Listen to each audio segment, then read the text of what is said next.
नमस्कार, महाफास्ट 100 या बातमीपत्रामध्ये आपलं स्वागत। मी स्नेहिल। पाहूया आतापर्यंत घडलेल्या सर्व घडामोडी महाफास्ट 100 मध्ये।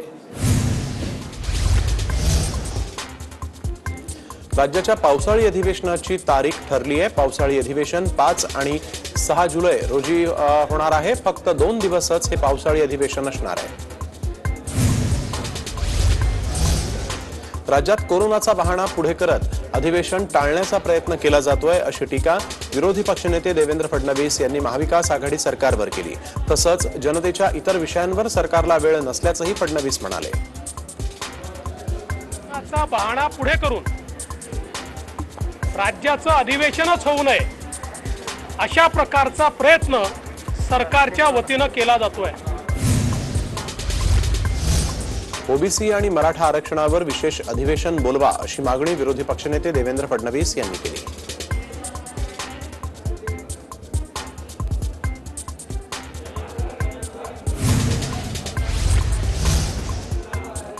अधिवेशनाच्या पार्श्वभूमीवर विरोधी पक्षनेते प्रवीण दरेकरांनी ही टीका केली आहे। केवळ अधिवेशनातून पळ काढण्यासाठी सरकारनं कोरोनाला परत एकदा पुढे केलंय असं प्रवीण दरेकर म्हणाले।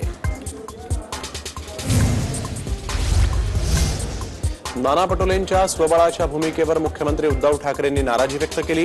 काँग्रेस सरकारला अस्थिर करण्याचा प्रयत्न करत आहे असा सूर शिवसेनेच्या गोटातून येतोय।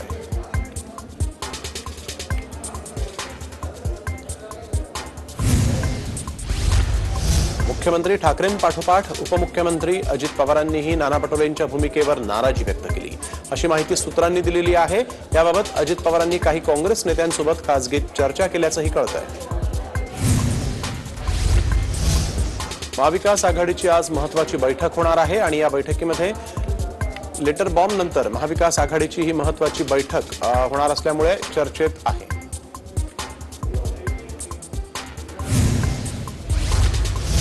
महाविकास आघाडी सरकार आपल्याच ओझानं पडणार आहे। ज्या दिवशी हे सरकार पडेल त्या दिवशी आम्ही अल्टरनेट देऊ असं विधान विरोधी पक्षनेते देवेंद्र फडणवीस यांनी केलं।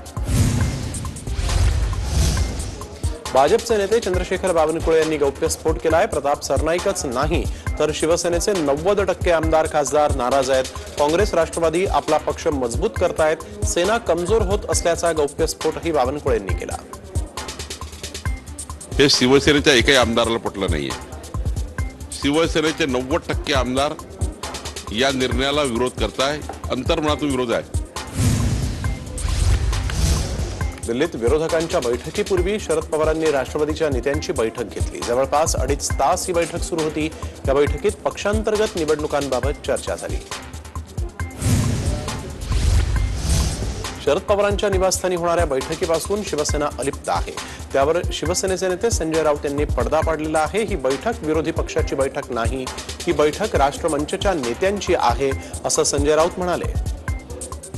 असं पवार साहेबही बोललेले नाहीत किंवा राष्ट्रमंच जो काय त्याचे नेते बोलले नाहीत की यूपीएच्या विरुद्ध आहे किंवा मोदींच्या विरुद्ध आहे। प्रबळ विरोधी पक्ष या संदर्भात ही चर्चा असावी। शरद पवारांनी दिल्लीत बैठक घेणं स्वाभाविक आहे। तसंच ज्या वेळेस देशाचे प्रश्न उद्भवतात त्यावेळी शरद पवार दिल्लीत बैठका घेतात अशी प्रतिक्रिया धनंजय मुंडे यांनी दिली। शिवसेना आणि राष्ट्रवादी काँग्रेस एकत्र आलं म्हणूनच राज्यात महाविकास आघाडी सरकार स्थापन झालं। त्यामुळेच भाजपला सत्तेबाहेर बसावं लागलं। मी भाजपचं दुःख जाणू शकतो असा टोला संजय राऊत यांनी भाजपला लगावला। संजय राऊत यांनी शरद पवारांच्या पेरोलवर राहण्यापेक्षा सामान्य शिवसैनिकांच्या व्यथा मांडल्या पाहिजेत। भाजपचे प्रदेशाध्यक्ष चंद्रकांत पाटील यांनी संजय राऊतांना थेट सल्ला दिला आहे। संजय राऊतांना माझं म्हणणं आहे की पवारांच्या पेरोलवर राहून उठसूट प्रो पवार बोलण्यापेक्षा सर्वसामान्य शिवसैनिकाचं काय मनोगत आहे ते तुम्ही मांडतात। आषाढी एकादशी दरम्यान पंढरपुरात संचारबंदीची शक्यता आहे। 17 जुलैपासून 25 जुलैपर्यंत संचारबंदी लावण्याबाबत पोलीस प्रशासनानं जिल्हाधिकाऱ्यांना प्रस्ताव सादर केलाय। याबाबत जिल्हाधिकारी अंतिम निर्णय घेणार आहेत। जात प्रमाणपत्रावरून खासदार नवनीत राणा यांना दिलासा मिळालेला आहे। जात प्रमाणपत्र रद्दच्या उच्च न्यायालयाच्या निर्णयाला सर्वोच्च न्यायालयानं स्थगिती दिलेली आहे। टीआरपी घोटाळ्याच्या प्रकरणामध्ये आरोपपत्र दाखल करण्यात आलेलं आहे। या आरोपपत्रात अर्णब गोस्वामी, पार्थदास गुप्ता आणि प्रिजा मुखर्जी यांची नावं आहेत. पंतप्रधानांचे अश्रू सदस्य गमावलेल्या कुटुंबांचे अश्रू पुसू शकत नाहीत, त्यांचे अश्रू त्यांना वाचवू शकत नाहीत, अशी टीका राहुल गांधींनी केली. कोरोनाच्या तिसऱ्या लाटेसंदर्भात राहुल गांधींनी श्वेतपत्रिका काढली असून त्यांनी आज माध्यमांशी संवाद साधला. राजापूर नगर परिषदेनं यावेळेस नाणार रिफायनरी प्रकल्पाच्या समर्थनाचा ठराव मंजूर केलाय. 12 विरुद्ध 5 मतांनी हा ठराव मंजूर झालाय. स्थानिक जनतेला विश्वासात घेऊन हा प्रकल्प व्हावा अशी भूमिका नगराध्यक्ष जमीर खलिफे यांनी मांडलेली आहे. भाजपचे नेते चंद्रशेखर बावनकुळे यांनी केलेला गौप्यस्फोट गांभीर्याने घेण्याची गरज नाही, अशी प्रतिक्रिया शिवसेनेचे खासदार विनायक राऊत यांनी केली आहे.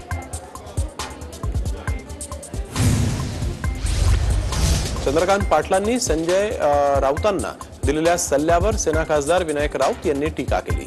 चंद्रकांत पाटलांनी राऊतांना शहाणपणा शिकवण्याची गरज नाही, असं विनायक राऊत म्हणाले. 100 कोटी रुपयांच्या आरोपाबाबत सचिन वाझेचा जबाब नोंदवण्यात येतोय. न्यायमूर्ती चांदीवाल आयोगासमोर हा जबाब नोंदवण्यात येतोय.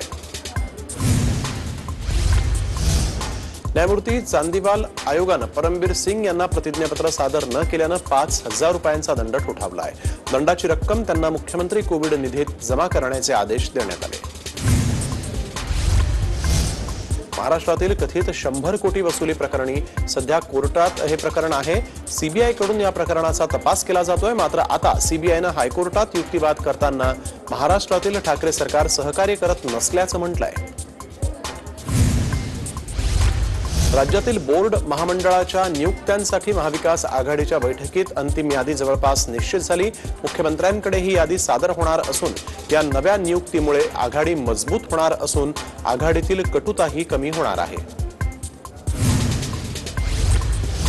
शिवसेनेचे नेते खासदार संजय राऊत यांनी ताजा कलम लिहून युतीच्या चर्चांना पूर्णविराम दिला आहे. मोदी हे देशाचे पंतप्रधान आहेत. महाराष्ट्र सरकारनं पंतप्रधानांसोबत जुळवून घेतलेलं आहे. मुळात वाकडं तिकडं काही नव्हतंच, तर जुळवून घ्यायचा विषय येतोच कुठे, असा सवाल त्यांनी विचारलाय. जीवघेण्या निपाह व्हायरस महाराष्ट्रामध्ये सापडल्याची माहिती आता समोर आली आहे. 2 वटवाघळांमध्ये हा निपाह व्हायरस सापडलेला आहे. महाबळेश्वरच्या गुफेत सापडलेल्या वटवाघळांमध्ये हा व्हायरस असल्याची माहिती समोर आली आहे. तिसऱ्या लाटेसाठी मुंबई सज्ज असून मुंबईत 7,000 बेडची व्यवस्था करण्यात आल्याची माहिती पालकमंत्री अस्लम शेख यांनी दिली. दरम्यान 5 ठिकाणी तिसऱ्या लाटेसाठी नवे कोविड सेंटर उभारण्याचे काम सुरू असल्याचंही ते म्हणाले. मागासवर्गीय आयोगाची कुठलीही बैठक मी बोलावलेली नाही, असं विजय वडेट्टीवार यांनी स्पष्ट केलं. तसंच माझी प्रतिमा मलिन करण्याचं काम केलं जात आहे, असंही ते म्हणाले. कोल्हापुरात आज मराठा समाजाचा रास्ता रोको करण्यात आलेला आहे. यावेळेस तारानारणी चौकामध्ये रास्ता रोको आंदोलनाला सुरुवात झाली होती. आता मूक मोर्चा नाही तर मराठा क्रांती ठोक मोर्चा या टॅगलाईन खाली हे आंदोलन होत आहे. औरंगाबादेत मराठा क्रांती मोर्चाकडून अर्धनग्न आंदोलनाचा इशारा देण्यात आलेला आहे. पण आंदोलनाआधीच पोलिसांनी आंदोलकांना ताब्यात घेतलं. विभागीय आयुक्त कार्यालयासमोर पोलिसांचा कडेकोट बंदोबस्त ठेवण्यात आला होता. ओबीसींची जनगणना करण्याच्या मागणीसाठी माजलगावच्या तालखेड फाट्यावर रास्ता रोको करण्यात आला. यावेळी केंद्र सरकारच्या विरोधात घोषणाबाजी देखील करण्यात आली.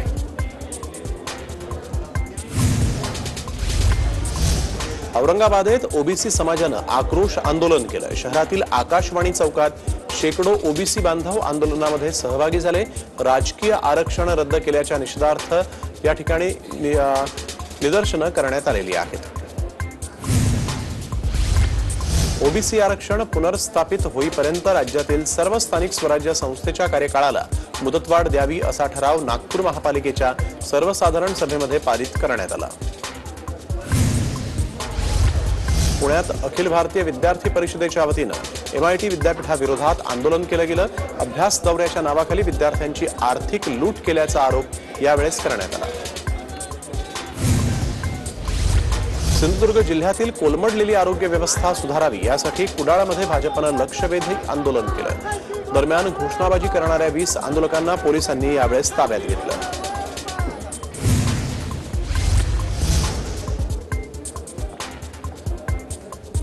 मीरा भाईंदर भाजप जिल्हाध्यक्षा रवी व्यास यांच्या निवडीवरून भाजप नगरसेवक नाराज झालेले आहेत। त्यामुळे 42 नगरसेवक भाजप मुख्य कार्यालयामध्ये विरोध करणार आहेत। महापौर उपमहापौरांसह विविध समित्यांचे अध्यक्ष देखील राजीनाम्याच्या तयारीत आहेत। कांदिवलीतील बोगस लसीकरण प्रकरणातील कारवाईचा अहवाल गुरुवारपर्यंत सादर करा असे निर्देश मुंबई उच्च न्यायालयानं राज्य सरकारला दिले। राज्यात कालपासून 18 वर्षांवरील नागरिकांच्या लसीकरणाला सुरुवात झाली। मात्र मुंबईत गर्दी टाळण्यासाठी सध्या 30 वर्षांवरील नागरिकांचं लसीकरण सुरू असून त्याला चांगला प्रतिसाद मिळतोय। राज्याच्या आरोग्य विभागाच्या आदेशानंतर डोंबिवलीत 18 ते 44 वयोगटातील नागरिकांचं लसीकरण सुरू झालेलं आहे। या लसीकरणाला नागरिक उत्स्फूर्त प्रतिसाद देत आहेत। नागपुरात लसींचा पुरेसा साठा उपलब्ध नसल्यानं 18 वर्षांवरील नागरिकांचं लसीकरण सुरू करण्यात आलेलं नाही। मात्र 30 ते 44 वयोगटातील लसीकरण सुरू असून त्याला चांगला प्रतिसाद मिळतोय। नाशकात शासन आदेश रात्री उशिरानं प्राप्त झाल्यानं काही लसीकरण केंद्रांवर 18 वर्षांवरील नागरिकांचं लसीकरण सुरू झालेलं नाही। त्यामुळे लस घेण्यासाठी आलेल्या नागरिकांना लस न घेताच घरी परतावं लागलं। औरंगाबादेत आजपासून 18 वर्षांवरील नागरिकांचं लसीकरण सुरू करण्यात आलेलं आहे। त्यामुळे लस घेण्यासाठी नागरिकांनी पदमपुरा आरोग्य केंद्रावर गर्दी केली आहे। रत्नागिरी जिल्ह्यातील संगमेश्वर तालुक्यातील गडनदी धरण पूर्ण क्षमतेनं भरलंय। त्यामुळे नदीकाठच्या गावांना सतर्कतेचा इशारा देण्यात आला असून जनावरांचीही काळजी घेण्याचं आवाहन करण्यात आलंय। रत्नागिरी जिल्ह्यातील दापोली तालुक्यातील लाडघर धबधबा प्रवाहित झालेला आहे। मात्र लॉकडाऊनमुळे पर्यटन स्थळावर जाण्यास बंदी घालण्यात आल्यामुळे लाडघर धबधबा परिसर निर्मनुष्य झाला आहे। शिवसेनेचे कोकणातील आमदार वैभव नाईक शेतात उतरून यंत्राद्वारे लावणी करताना पाहायला मिळाले। झाराप येथील शेतीविषयक कार्यक्रमात नाईक यांनी भात लावणीची प्रात्यक्षिकं देखील केलेली आहेत। लॉकडाऊन काळामध्ये बंद असलेल्या नाशिकच्या लासलगाव एपीएमसी मार्केटमध्ये 11,70,000 क्विंटल इतक्या विक्रमी कांद्याची आवक झाली, तर विक्रीतून 180 कोटी रुपयांची उलाढाल झाली आहे।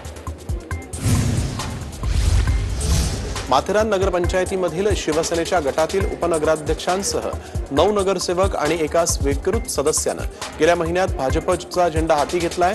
आता पक्षांतर्गत बंदी कायद्याअंतर्गत या सर्वांवर कारवाई करण्याबाबतचे आदेश रायगडच्या जिल्हाधिकारी निधी चौधरी यांनी काढले।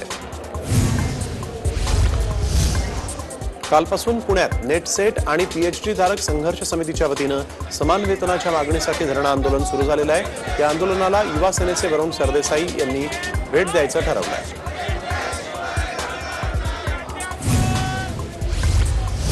महाराष्ट्र लोकसभा आयोगाची परीक्षा उत्तीर्ण होऊन वर्ष उलटलं तरीही नायब तहसीलदारपदी विद्यार्थ्यांची नियुक्ती झालेली नाही। अमरावतीमधून हा प्रकार समोर आला आहे।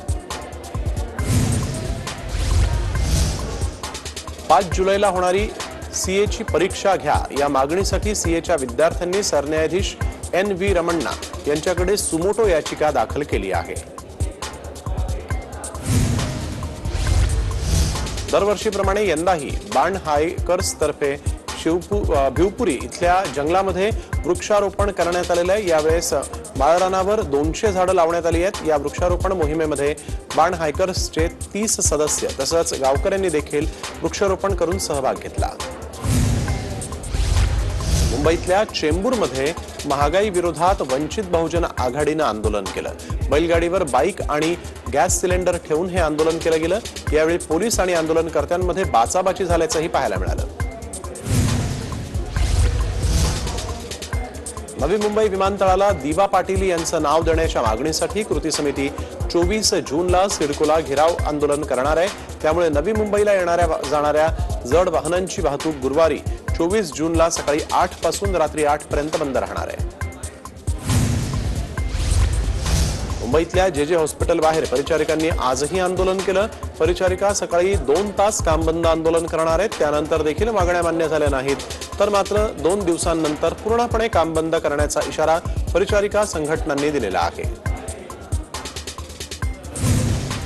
भिवंडीत चव्हाण कॉलनी परिसरात भंगारच्या दुकानाला लागलेल्या आगीचा व्हिडिओ व्हायरल झालेला आहे। या आगीमध्ये संपूर्ण भंगार दुकान जळून खाक झालं। दरम्यान हा परिसर दाटीवाटीचा असल्यामुळे नागरिकांमध्ये भीतीचं वातावरण आहे। नवी मुंबई कृषी उत्पन्न बाजार समितीतील भाजीपाला मार्केटमध्ये जवळपास 540 गाड्यांची आवक झाल्यानं काही अंशी दरामध्ये वाढ झालेली आहे, परंतु मुंबईसह उपनगरांमध्ये किरकोळ भाजीपाला विक्री 100 ते 150 रुपये किलोनं होत असल्यानं ग्राहकांमध्ये नाराजी आहे। अकोला जिल्ह्यात सम्राट युवक संघटनेनं सार्वजनिक बांधकाम उपविभागीय कार्यालयासमोर अनोखं आंदोलन केलं। तेल्हारा तालुक्यातील रस्त्यांची कामं त्वरित सुरू करण्याच्या मागणीसाठी गाढव आंदोलन करण्यात आलं।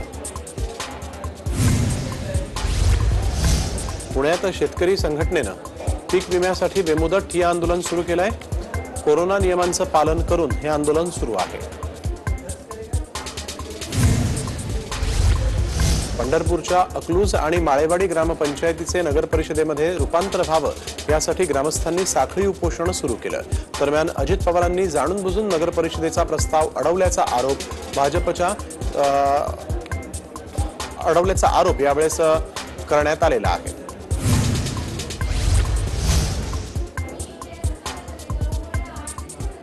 नाशकात खासगी कोचिंग क्लास असोसिएशननं जिल्हाधिकारी कार्यालयासमोर आंदोलन केलंय। कोचिंग क्लास बंद असल्यानं आर्थिक फटका बसत असल्यानं आंदोलकांनी जिल्हाधिकाऱ्यांना निवेदन दिलं।